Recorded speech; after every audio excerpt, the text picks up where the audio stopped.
Those cichlids are a very easy fish to keep.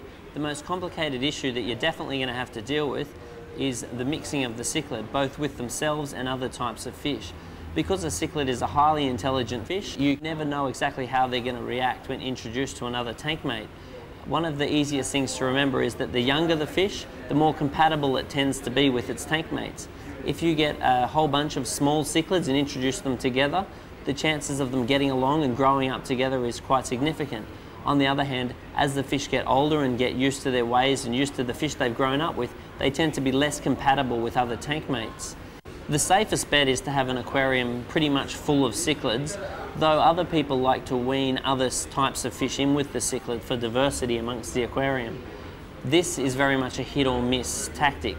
In some circumstances, various fish work, and in other circumstances those same fish just don't work. Because the cichlid is a very intelligent species, each individual cichlid will react to other fish in somewhat unpredictable manners. For example, fish like silver sharks, mono angels, clown loaches, scats, various sucker fish will work in one aquarium and simply not work in the other aquarium. It's really a matter of trying your aquarium and seeing how your cichlids react to that style of fish.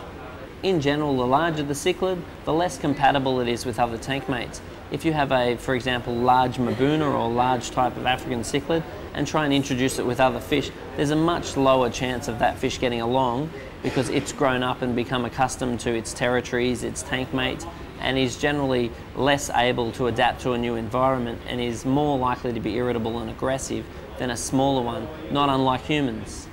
One of the first comments that people realise about the African cichlid is that many of them look quite plain and boring when they're young. Now this tempts many people to try introducing adults to their aquarium.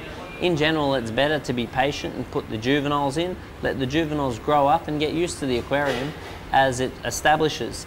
On the other hand, the larger adults tend to be far more colourful than the babies, even to the extreme where some of the babies will be brown or silver, which will grow into beautiful blues, reds and other beautiful colours that the cichlids will contain. What I would suggest doing if you're a beginner is to keep a list of the fish that you keep. Therefore, when you go to consult your aquarium expert at your local aquarium shop, you can bring the list with you, allowing them to advise you what sort of fish are likely to work with your aquarium.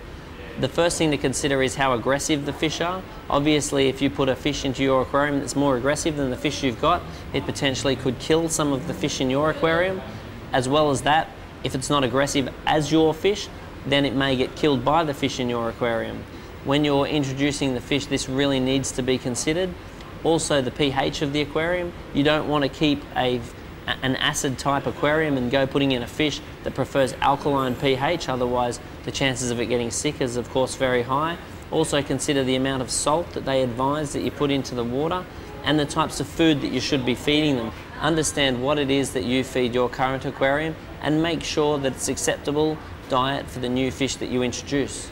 Most fish are opportunists, so any large fish will more than likely eat small fish. So there's a, I guess, size of mouth rule where even if it's a large peaceful fish, even a goldfish, if it's got a mouth large enough to eat your small fish, you can almost guarantee it's probably going to end up there.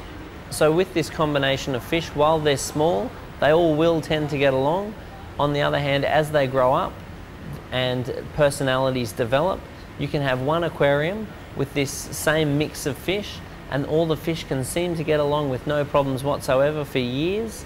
On the other hand, you can have another aquarium which has basically the opposite result, where some of the individuals become quite aggressive and may attack some of the other species. It's really important to monitor and watch this as it's occurring.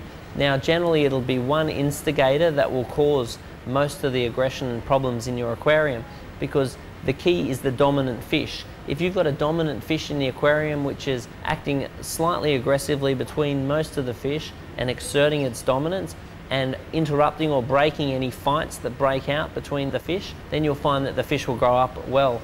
On the other hand, if you've got a less observant or, let's say, not as good boss, then in general there can be a lot more problems with aggression, because that boss will usually be overridden and a lot of aggression can occur in the aquarium.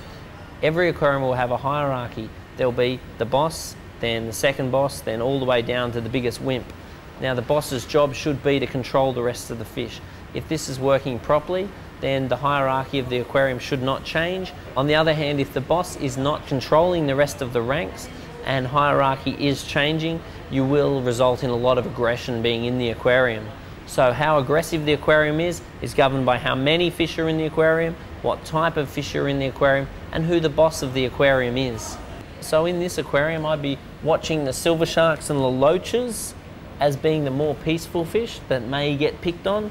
On the other hand, I'd be looking at things like the red scats and the mono angels as potentially being the more aggressive ones.